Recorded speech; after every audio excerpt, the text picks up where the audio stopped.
एक महिला किसी काम से घर से बाहर निकली, लेकिन फिर कभी वापस नहीं लौटी। उसके बेटे ने हर जगह ढूंढा, पुलिस तक गया, मगर कोई सुराग नहीं मिला। हैरानी की बात यह थी कि ठीक 3 साल पहले उसके पिता भी इसी तरह घर से निकले थे और वो भी कभी वापस नहीं आए। लेकिन जब पूरे 4 साल बाद इस कहानी की सच्चाई सामने आई, तो जिसने भी सुना उसके रोंगटे खड़े हो गए। दरअसल पंजाब के लुधियाना शहर में जैन फैमिली का शानदार घर था। यह परिवार लुधियाना के सबसे बड़े और अमीर घरानों में से एक माना जाता था। इलाके में इनका अच्छा खासा रसूख था। इस घर में रीमा जैन अपने 3 बच्चों के साथ रहती थीं। उनके 2 बेटे थे, भानु प्रताप जैन और भरत जैन, और एक बेटी थी, भानवी जैन। लेकिन इस खुशहाल परिवार के जीवन में एक बड़ा दुख था, जिससे वे धीरे धीरे उबर रहे थे। हुआ यह था कि 3 साल पहले 2002 में रीमा जैन के पति सुनील जैन का कत्ल हो गया था। सुनील जैन एक जाने माने इंडस्ट्रियलिस्ट थे। उनके पास कई बिजनेस थे जिन्हें वे खुद संभालते थे। लेकिन उनकी मृत्यु के बाद रीमा ने हिम्मत दिखाई और 2005 तक पूरे बिजनेस को अपने नियंत्रण में ले लिया। इसके साथ ही उन्होंने घर और अपने बच्चों की जिम्मेदारी भी बखूबी निभाई। उनका बड़ा बेटा भानु प्रताप जैन उस समय 20 साल का था और बैचलर्स ऑफ कॉमर्स की पढ़ाई कर रहा था। पिता की मृत्यु को 3 साल हो चुके थे और अब जैन परिवार धीरे धीरे सामान्य जीवन की ओर लौट रहा था। रीमा जैन न केवल अपने बिजनेस को संभाल रही थीं, बल्कि एक सोशल वर्कर के तौर पर भी सक्रिय थीं। उन्हें लोगों की मदद करना अच्छा लगता था।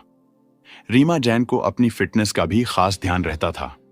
वह रोज सुबह एक्सरसाइज और स्विमिंग के लिए सतलुज क्लब जाया करती थीं। यह उनकी रोज की आदत थी। सुबह क्लब जाकर स्विमिंग करना और फिर 9 बजे तक घर लौट आना उनके रूटीन का हिस्सा बन चुका था। इसके बाद वह अपने ऑफिस और घर के कामों में लग जाती थीं। 30 जुलाई 2005 की सुबह हमेशा की तरह रीमा जैन अपने रूटीन को फॉलो करते हुए सुबह सुबह सतलुज क्लब जाने के लिए तैयार हुईं। लेकिन किसी को क्या पता था कि यह सुबह जैन फैमिली के जीवन में सबसे बड़ा तूफान लेकर आने वाली थी। क्योंकि रीमा जैन ने घर से निकलने से पहले अपने बड़े बेटे भानु प्रताप को बताया था कि वह सतलुज क्लब जा रही हैं और 9 बजे तक वापस लौट आएंगी। अब समय धीरे धीरे बीतने लगा। 9 बजा, फिर 9:30 हो गया, लेकिन रीमा घर नहीं लौटी। भानु प्रताप को चिंता होने लगी। उन्होंने अपनी मां को फोन किया, लेकिन फोन बंद था। बेचैनी बढ़ने लगी। भानु ने घर के एक सदस्य को साथ लिया और मां का पता लगाने के लिए सतलुज क्लब पहुंचे। वहां पहुंचकर उन्होंने क्लब के पार्किंग एरिया पर ध्यान दिया। मां की कार वहां नहीं थी। क्लब के स्टाफ से पूछा तो उन्होंने बताया कि रीमा जी तो 9 बजे ही यहां से जा चुकी थी। यह सुनकर भानु की चिंता और बढ़ गई। आखिर मां क्लब से निकलने के बाद कहां जा सकती थी? उन्होंने सोचा कि शायद किसी जरूरी काम से ऑफिस चली गई होंगी। इसलिए तुरंत ऑफिस में फोन लगाया, लेकिन वहां से भी जवाब मिला कि रीमा वहां नहीं आई है। अब स्थिति गंभीर होती जा रही थी। रीमा क्लब से निकल चुकी थी, लेकिन न तो घर पहुंची थी और न ही ऑफिस। फिर वह आखिर गई कहां? इसी बीच भानु के दिमाग में पुरानी यादें घूमने लगीं। ऐसी यादें जिन्हें वह भूल जाना चाहते थे। 3 साल पहले उनके पिता सुनील जैन के साथ भी कुछ ऐसा ही हुआ था। 2002 की एक शाम, जब सुनील जैन अपने तय समय पर घर नहीं लौटे थे, उस समय रीमा को चिंता हुई थी। उन्होंने तुरंत ऑफिस फोन किया था, तो पता चला था कि सुनील तो काफी पहले ऑफिस से निकल चुके थे। और जब अधिक चिंता बढ़ गई तो रीमा खुद अपने पति की तलाश में घर से निकल पड़ी थी। और रास्ते में एक सुनसान जगह पर उन्हें सुनील की गाड़ी खड़ी मिली। जब उन्होंने अंदर झांका तो उनके होश उड़ गए। सुनील कार के अंदर खून से लथपथ पड़े थे। किसी ने उन पर गोलियां चलाई थीं। रीमा तुरंत मदद के लिए चिल्लाई और सुनील को अस्पताल ले जाया गया, लेकिन बहुत देर हो चुकी थी।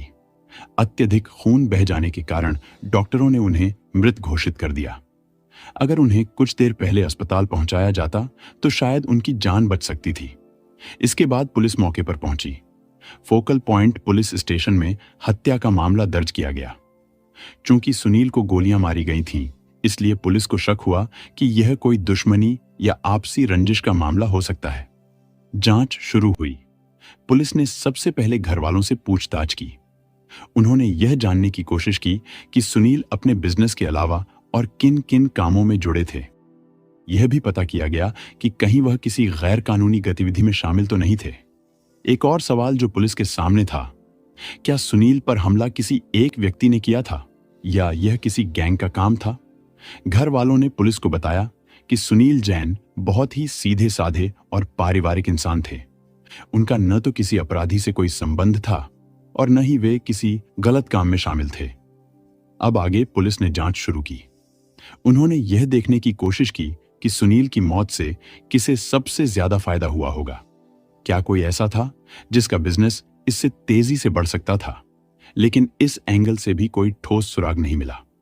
इसके बाद पुलिस ने रीमा जैन और परिवार के कुछ करीबी लोगों से कहा कि वे उन सभी लोगों की लिस्ट बनाएं जिन पर उन्हें शक हो सकता है।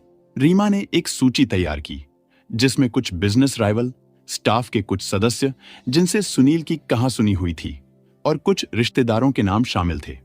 लेकिन इस लिस्ट में एक सबसे चौंकाने वाला नाम था और वह था सुनील के बड़े भाई अनिल जैन का। अनिल जैन, जिन्हें लोग मिक्की जैन के नाम से भी जानते थे, वह खुद भी एक बिजनेसमैन थे। उनका रियल एस्टेट और टेक्सटाइल का बिजनेस था। लुधियाना के शेरपुर खुर्द गांव में उनकी अरनाथ टेक्सटाइल मिल नाम की फैक्ट्री थी। अब पुलिस ने लिस्ट में मौजूद सभी नामों की गहराई से जांच शुरू की। उनके बैकग्राउंड खंगाले गए। यह देखा गया कि वे किन लोगों के संपर्क में रहते थे और क्या उनमें से किसी का क्रिमिनल रिकॉर्ड था। और हुआ यह कि एक एक करके सभी नाम इस लिस्ट से हटते गए। अंत में सिर्फ एक ही नाम बचा, अनिल जैन उर्फ मिक्की, क्योंकि अनिल के कुछ कॉन्टैक्ट्स संदिग्ध थे। इसके अलावा पुलिस को पता चला कि वह खुद भी गैर कानूनी कामों में शामिल था, जैसे कि मनी लॉन्ड्रिंग और काले धन को सफेद करने का कारोबार।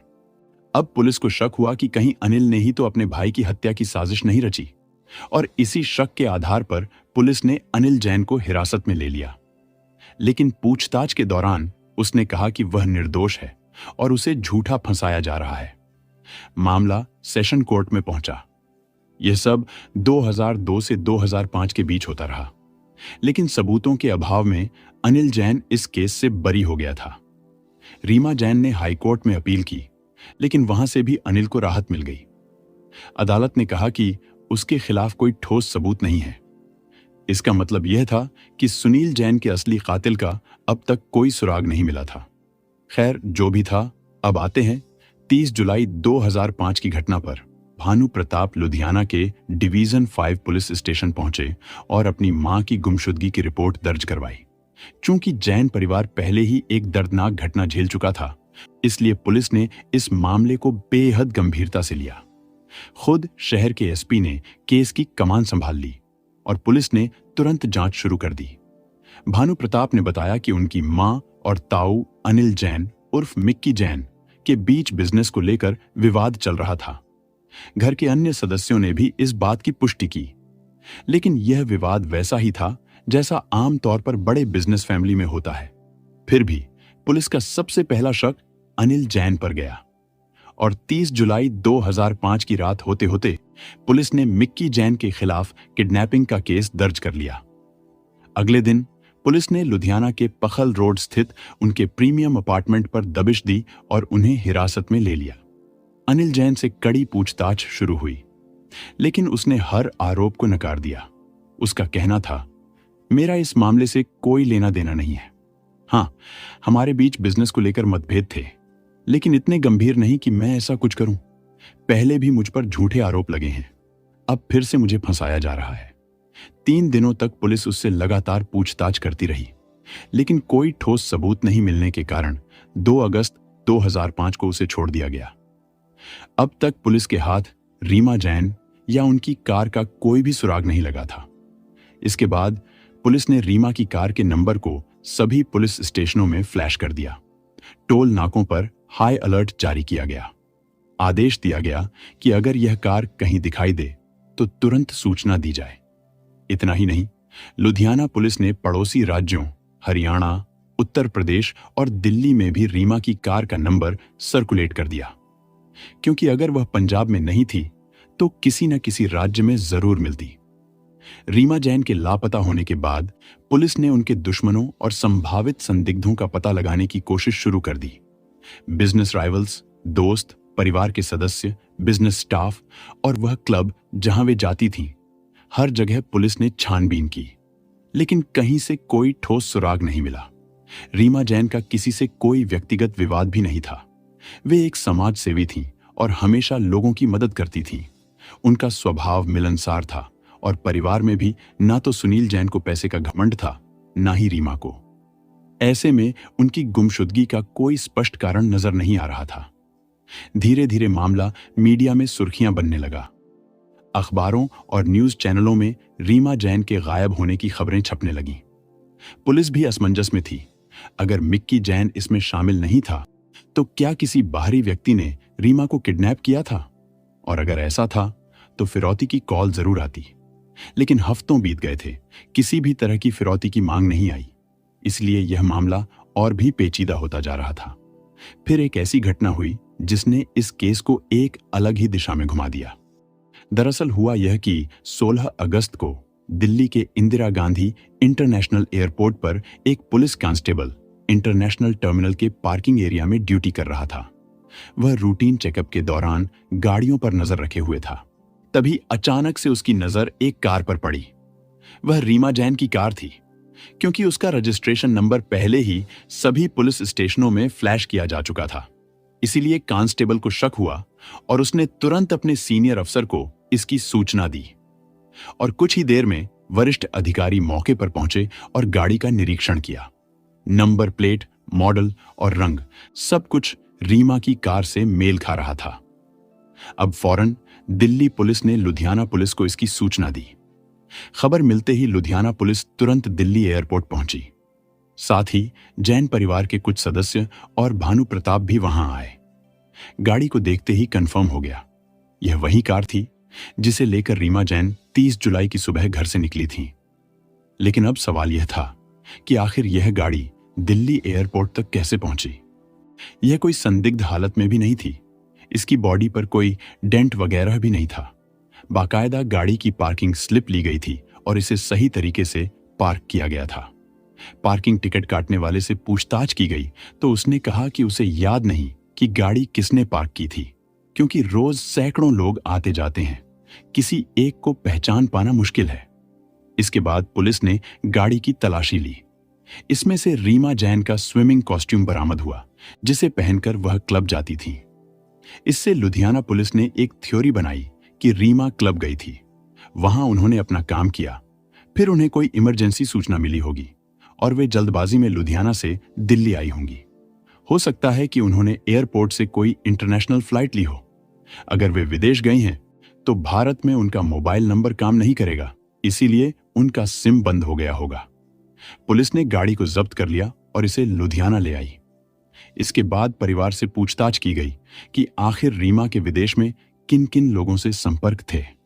अगर वे विदेश गई हैं तो कहां जा सकती हैं। इसी दौरान पुलिस ने रीमा के कमरे की भी तलाशी ली।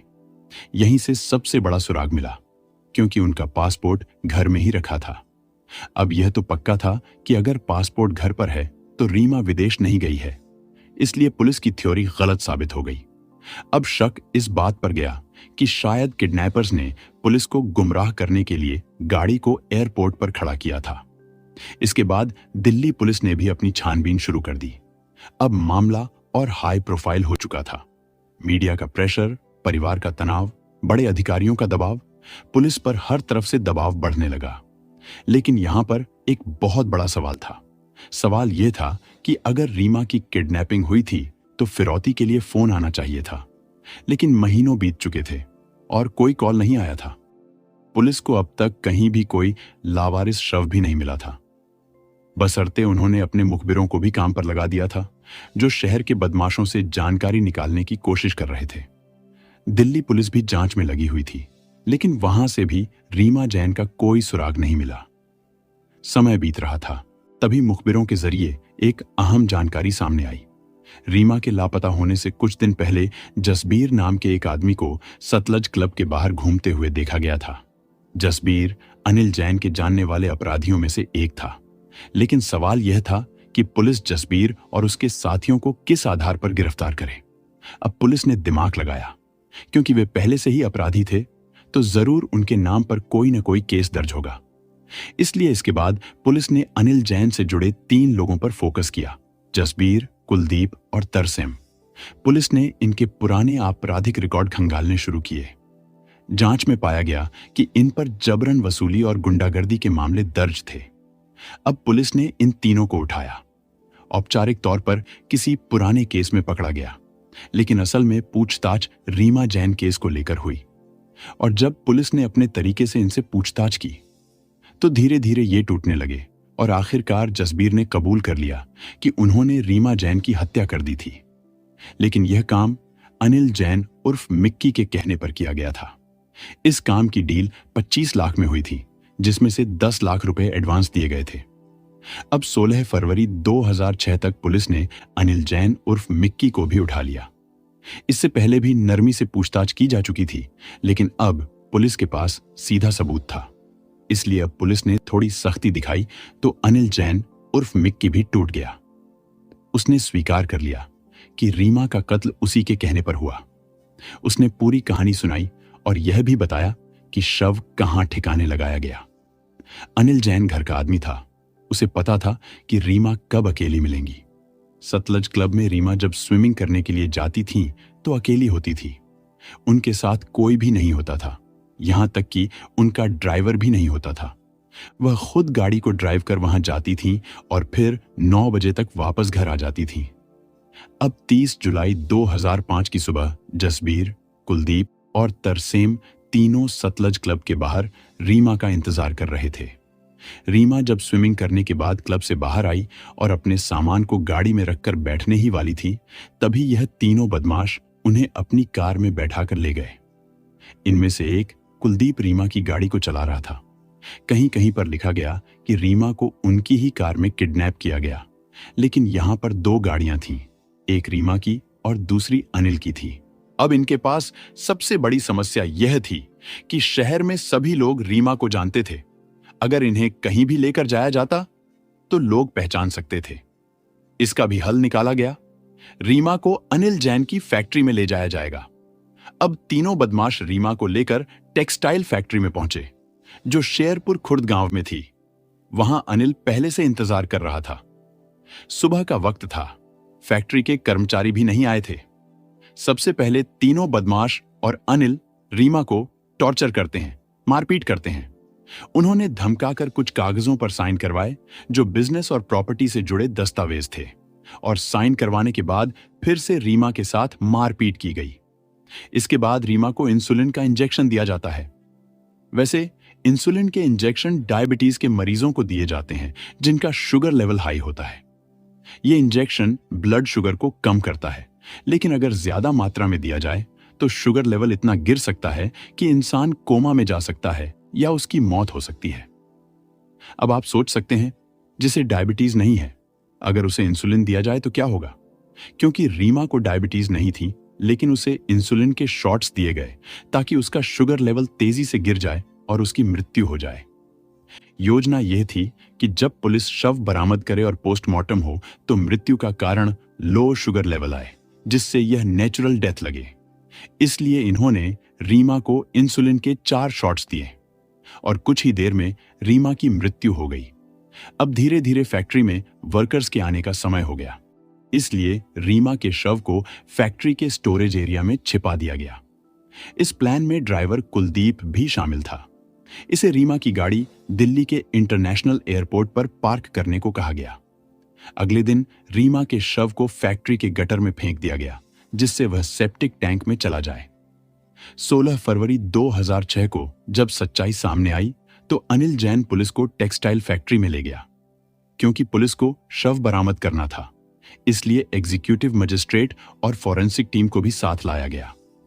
मजिस्ट्रेट इसलिए साथ थे ताकि बाद में कोई यह न कहे कि पुलिस ने शव कहीं और से बरामद किया और जानबूझकर अनिल को फंसाया है। फैक्ट्री में अनिल ने खुद सेप्टिक टैंक के ऊपर रखे प्लाईवुड और बाकी चीजों को हटाया। फिर पुलिस के साथ आए कर्मचारी टैंक के अंदर उतरे और तलाश शुरू की। क्योंकि रीमा की हत्या 7 महीने पहले हुई थी, इसलिए शव पूरी तरह डिकम्पोज हो चुका था, सिर्फ हड्डियां बची थीं। अब शव की पहचान के लिए रीमा के बड़े बेटे को बुलाया गया। कुछ देर बाद सेप्टिक टैंक से हड्डियों का कंकाल बरामद हुआ, जिसे पहचानना मुश्किल था। इसके अलावा सफेद पेन, चप्पल और कढ़ाई किए हुए कुछ कपड़े मिले। रीमा के बेटे ने कढ़ाई देखकर तुरंत पहचान लिया, यह वही कपड़े थे जो मां ने उस दिन पहने थे। पुलिस ने शव को पोस्टमार्टम के लिए भेज दिया। डॉक्टर्स को समझ नहीं आ रहा था कि हड्डियों के स्ट्रक्चर का पोस्टमार्टम कैसे करें। फिर भी उन्होंने जांच शुरू की। खोपड़ी पर गहरे निशान मिले, ऐसा लगा जैसे किसी भारी चीज से वार किया गया हो। अब सवाल यह था कि बरामद की गई हड्डियां वाकई रीमा जैन की हैं भी या नहीं।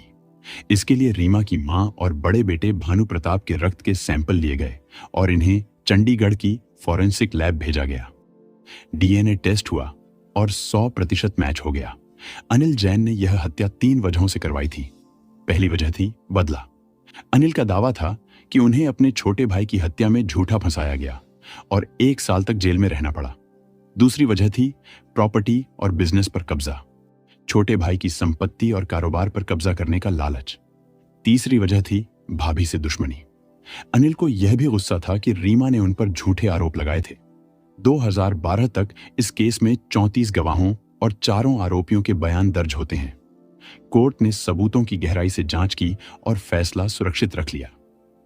3 दिसंबर 2012 को कोर्ट का फैसला आया। अनिल जैन उर्फ मिक्की जैन, जसबीर, कुलदीप और तरसेम को उम्र कैद की सजा सुनाई गई। लेकिन सुनील जैन की हत्या की गुत्थी आज भी अनसुलझी है। रीमा जैन की कहानी हमें यह सिखाती है कि हर खतरा बाहर से नहीं आता। कभी कभी सबसे बड़ा डर उसी घर के अंदर होता है जहां हम सबसे ज्यादा भरोसा करते हैं। जब लालच रिश्तों पर हावी हो जाता है तो खून के रिश्ते भी अपना मतलब खो देते हैं। यह मामला हमें चेतावनी देता है कि पैसा और प्रॉपर्टी कभी भी इंसानियत से बड़ी नहीं हो सकती, और साथ ही यह भी समझाता है कि सच को कुछ समय के लिए दबाया जा सकता है, लेकिन मिटाया नहीं जा सकता। न्याय भले ही देर से मिले, पर जब मिलता है तो हर साजिश को बेनकाब कर देता है। जय हिंद।